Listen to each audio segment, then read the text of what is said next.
Welcome to speedearning.com। दोस्तों, मैं पंकज जैन। दिवाली आ रही है। इस दिवाली से अगली दिवाली तक नया साल है आपके लिए। आप अपनी ज़िंदगी को बेहतर कैसे बनाएंगे? लक्ष्मी की पूजा अगर करनी है तो सही तरीके से कब होंगे? जब लक्ष्मी बरसे। और लक्ष्मी कब बरसेगी? जब आप उसको रास्ता दोगे। तो स्टॉक मार्केट को सीखने के लिए या कमोडिटी करेंसी ट्रेडिंग को सीखने के लिए, एक नए बिजनेस को सीखने के लिए स्टेप बाय स्टेप पूरा सपोर्ट हम लोग साथ में आपको दे रहे हैं। आप हर चीज़ सीख सकते हैं, लेकिन क्यों नहीं कर पाते निर्णय? पहला कारण होता है प्रोक्रेस्टिनेशन, बहानेबाजी।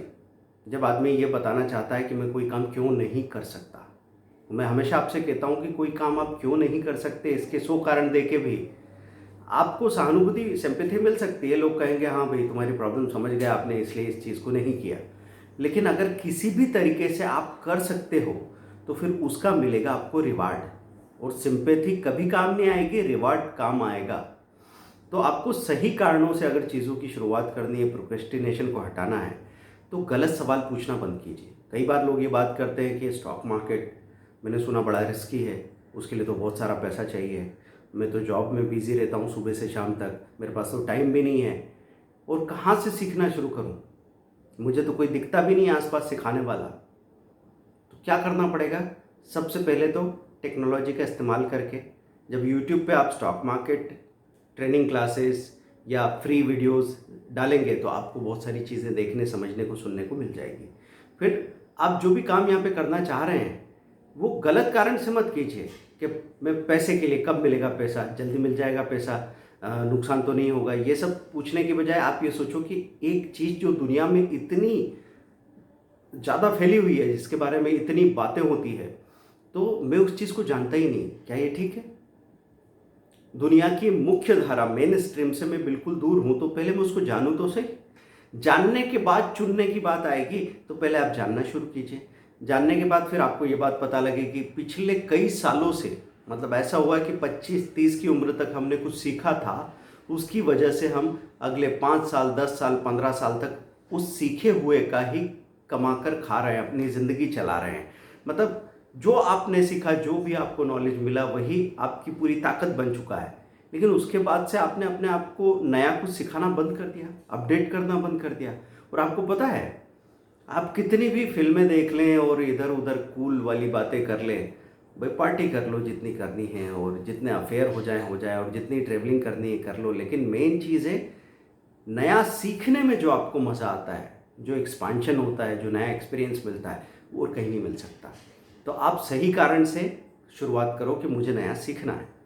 अब सीखने के बाद में ये डरने की बजाय कि उसमें कुछ गड़बड़ हो जाएगी, गड़बड़ तो आप अलाउ करोगे ना। जब आप अपनी नाव में छेद करेंगे तभी नाव डूब पाएगी। तो मैं आपसे ये कह रहा हूँ कि आपको क्या करना है, छोटे वॉल्यूम में, और छोटा वॉल्यूम भी अगर नहीं करना हो तो पेपर पे पहले देखना शुरू करो मार्केट को। स्टॉक मार्केट को देखो, कमोडिटी को देखो, करेंसी को देखो, और फिर धीरे धीरे जब आपको पता लगे कि हाँ, ये दिन के आधे घंटे में ये मेरा काम हो जाता है, इसके आगे पीछे क्या होता है मुझे कोई मतलब नहीं। बाज़ार में मैं पैसा लगा रहा हूँ अपना 5,000 या अपना 15,000, 15,000, 5,000, इससे ज़्यादा मुझे चिंता करने की ज़रूरत क्या है? तो इस नज़रिए के साथ पहले आप आइए, वो फिर धीरे धीरे देखिए ज़िंदगी कैसे बदलती है। मैं अपने पिताजी की ज़िंदगी का एक किस्सा है जो मुझे बहुत रिलेवेंट लगता है। वो जब 1965 की बात है, उनको 105 रुपये सैलरी मिलती थी, 105। खैर उस वक्त तो वो पैसा भी कम नहीं था। तो वो सैलरी मिलती थी उनको, वो मतलब ऐसे तृतीय श्रेणी या द्वितीय श्रेणी के कर्मचारी थे उस वक्त। पर उस वक्त पैसे की वैल्यू इतनी थी कि 105 रुपया था कुछ। अब कलेक्टर ने ज़बरदस्ती 5 रुपया महीना काट लिया और उनका पोस्ट ऑफिस की सेविंग स्कीम में पैसा डाल दिया। तो अब वो अपने फैमिली को पाल रहे थे, कुछ भाई और भतीजे वगैरह सब उनके साथ पढ़ते थे, तो खर्चा होता था, तो पैसा कम पड़ता था थोड़ा। तो 5 रुपये कट जाने से और बड़ी प्रॉब्लम हो रही थी उनको, मन ही मन लग रहा था कि अरे ये क्या ज़बरदस्ती। पर अब कलेक्टर को क्या बोले? एक सरकारी अधिकारी कलेक्टर के साथ क्या करेगा? अपने बॉस के साथ, बड़े बॉस के साथ क्या करेगा? कुछ नहीं कर सकता। तो चुपचाप धीरे धीरे धीरे धीरे वो पैसा कटता रहा, और 12 महीने में कितना हो गया? 60 रुपया। और 24 महीने में कितना हो गया 120 रुपया, और उसके साथ जो ब्याज व्याज मिल रहा था उस हिसाब से एक इकट्ठा पैसा 150 रुपये के आसपास कुछ तो मिला। तो जैसे ही वो इकट्ठा पैसा मिला जिसको आप भूल चुके थे, एकदम ऐसा लगा कि जैसे कहीं से कोई इनाम आ गया। इन्वेस्टमेंट में यही मज़ा आता है कि आप अपने जिस पैसे को दिन भर मेहनत करके कमा रहे हैं वो तो आपकी नज़र में रहता है, पर इन्वेस्टमेंट धीरे धीरे आपकी पीठ के पीछे चला जाता है। जैसे आपने इक्विटी की एसआईपी कर ली, म्यूचुअल फंड की एसआईपी कर ली, और आपने 2000 रुपये महीना करके साइन करके छोड़ दिया। आपको लगेगा हाँ जा रहा है कुछ 10-12 महीनों से, लेकिन मालूम पड़ेगा 3 साल से जा रहा है, और धीरे धीरे वहाँ पे कितना पैसा इकट्ठा हो गया है 72,000। तो बेसिक आपका मूलधन और रिटर्न के साथ में वो 1 लाख 1.25 लाख हो रहा है।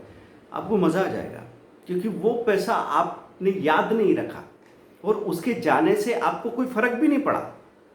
जब हम इन्वेस्टमेंट करना शुरू करते हैं ना, तो आप समझो 30,000 रुपये कमाते हैं, तो 2,000 रुपये उसमें से हटा दो तो 28,000 में भी आप वैसे ही जिएंगे जैसे आप 30,000 में जी रहे थे। क्योंकि हमारी हालत कैसी है, हम बिल्कुल गैस की तरह पूरे जार में फैल जाते हैं। मतलब जितना पैसा हमारे पास आता है वो हम खर्च कर डालते हैं और हमको लगता है और होना चाहिए था। बस ये हमारी बेसिक मेंटालिटी है। इसीलिए लोग कभी अमीरी और आज़ादी महसूस नहीं कर पाते। ऐसा नहीं है कि पैसे में ताकत नहीं है कि आपको आज़ाद करा दे, या पैसे में ये ताकत नहीं है कि आपको सुख दे दे, वो हमको लेना नहीं आता। जैसे आज़ादी बुरी नहीं है, लेकिन अधिकतर लोग आज़ादी को हैंडल नहीं कर पा रहे। जब आपको आज़ादी मिली बोलने की, तो लोगों ने बोलना बंद कर दिया। जब आपको आज़ादी मिली कुछ भी करने की, कोई भी रास्ता चुनने की, हमको लगा क्या करें, हमें तो कुछ समझ ही नहीं आ रहा। तो आज़ादी को हैंडल करना बड़ी मुश्किल चीज़ हो जाती है। अब पता चला आपके पास एक नौकर आ गया है जो आपका सारा काम कर सकता है, मेड है, सर्वेंट है। तो आपको समय मिला था कि आप कुछ नया कर सकते थे। आप क्या किया, आपने काउच पे पड़े और मोबाइल में इधर उधर 2-4 घंटे पास कर दिए। अब वो किसी पर्पस से कर रहे होते तो काम बन सकता था, लेकिन पर्पस का था पता ही नहीं था। तो ऐसे आपको समझना है कि बहानेबाजी मत करो। इस बार इस साल आप अगर शुरुआत करना चाहते हैं तो सबसे पहले मैं सजेस्ट करूंगा स्विंग ट्रेडिंग। स्विंग ट्रेडिंग क्या होती है, आपने देखा कि बाज़ार में गिरावट की कई खबरें आ रही पिछले 2-3 दिनों से। आपने जाके देखा कि सबसे ज़्यादा कौन सा शेयर गिर गया है, मंथली लूज़र। तो ऐसे अलग अलग सेक्टर के 3 शेयर आपको नज़र आए। आपको नज़र आया फार्मा सेक्टर गिरा हुआ था, आपने सिप्ला ले लिया। आपको नज़र आया बैंकिंग सेक्टर गिरा हुआ था, आपने आईसीआईसीआई बैंक ले लिया। और फिर आपको मालूम पड़ा कि आईटी में टीसीएस गिरा हुआ था, आपने टीसीएस ले लिया। अब वहाँ से बढ़ जाएगा ये गारंटी है क्या? किसने कहा आपसे? गारंटी शब्द ही बुरा है। व्यापार में या ज़िंदगी में कहीं गारंटी नाम का कोई शब्द होता ही नहीं है, सिर्फ पंखों के खोखे पे लिखा होता है। चीज़ों की गारंटी हो सकती है, ज़िंदगी की, इंसानों की या घटनाओं की कोई गारंटी नहीं हो सकती। तो अब हुआ क्या कि हमने थोड़ी सारा पैसा लगा दिया है, 10 दिन बाद हमने देखा और नीचे गिर गया, हमने एक टुकड़ा और खरीद लिया। उसके बाद क्या हुआ, पलट के ऊपर चलने लगा, हम धीरे धीरे अपना प्रॉफिट थोड़ा बेचने लगे, बुक करने लगे प्रॉफिट। ऐसे प्रॉफिट बुक करके जब महीने भर में बाहर निकले तो पता लगा अरे 7-8% पैसा मिल गया है। नॉर्मल महीने में 7-8% मिल जाता है, और किसी दिन किसी महीने में बड़े मूवमेंट आते हैं, कम से कम साल में 2 बार बड़े मूवमेंट आते हैं, उस वक्त आपको 20 से 25% मिल जाता है। अभी वही महीना आया था जैसे यूएस का इलेक्शन हुआ ना, तो निफ्टी ने अपना एक लेवल तोड़ा एकदम से, तो यहाँ पे 20 से 25% का रिटर्न आ गया। तो स्विंग ट्रेडिंग से शुरुआत कर सकता है वो आदमी भी जिसके पास हफ्ते का सिर्फ 10 मिनट हो। तो आपको पता है कि क्यों चाहिए कोई स्टॉक मार्केट, क्यों सीखना ज़रूरी है? क्योंकि ये ऑप्शनल थोड़ी है, ये असेंशियल है। आप एफडी का रेट कहाँ पहुँच गया है? 5.5% तक पहुँच गया है ना, और महंगाई दर कहाँ है? इससे डबल ट्रिपल। तो क्या करोगे अगर आपने अपने पैसे को सही जगह नहीं लगाया? तो पैसा तो पानी हो जाएगा। दूसरी बात, आप जो दिन भर का काम करके आते हैं उसके बाद आप एक दूसरा काम सीख रहे हैं, वो काम आपको उम्मीद देता है। उम्मीद की कीमत कितनी है? उम्मीद के लिए आप मूवी देखने जाते हैं ना, 200 रुपया खर्च करके, 250 रुपया खर्च करके पर डे का। तो एक 5,500 का कोर्स लिया ज़िंदगी भर के लिए, मतलब पर डे का कॉस्टिंग क्या हो जाएगा? अगर मैं 1 साल के लिए मानूँ तो 20 रुपीज़ पर डे। उम्मीद इस कीमत में काफ़ी सस्ती है। तो स्विंग ट्रेडिंग सीखिए, फिर निफ्टी फ्यूचर एंड ऑप्शन सीखिए। आप कहेंगे सर मुझे तो कुछ भी पता नहीं है। हाँ, तो इसलिए तो बनाया है कोर्स। इतना सिंपली एक्सप्लेन किया हुआ है कि अगर आप उसको 2 बार देख लें, जो कि आप एक दिन में 2 बार कर सकते हैं, देख लें तो अगले दिन से आप जानते हैं, उसको अच्छी तरह जानते हैं, और 3 दिन में तो अच्छी खासी प्रैक्टिस भी हो जाएगी। स्टॉक मार्केट की खासियत क्या है कि यहाँ पे आप बहुत सारे लोगों पे निर्भर नहीं हो। आप हो, स्क्रीन है और आपकी डिसीजन मेकिंग है। सीखने की बात करें तो हमारे जैसे किसी इंसान का सपोर्ट आप लेके शुरुआत कर सकते हैं। तो इस दिवाली लक्ष्मी की पूजा करनी है और तरीके से करनी है ना। सिर्फ ऐसे दिए जलाने से और किसी चमत्कार की उम्मीद करने से चमत्कार नहीं होता। हमको करना क्या होता है, छोटे छोटे बदलाव, छोटे छोटे कदमों में यकीन रखना सीखो। आप एक एक कदम चलते चलते कितनी दूर तक पहुंच जाएंगे आपको पता भी नहीं लगेगा।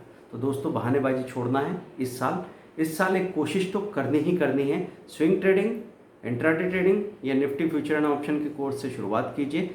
एक अच्छी चीज़ ये है कि 3 कोर्सेज अगर आप इकट्ठा ले रहे हैं 5,500 के, तो 16,500 होना चाहिए और 14,000 रुपये में, 14,000 रुपीज़ में हम आपको अवेल कराएंगे Diwali offer. Thank you very much, bye.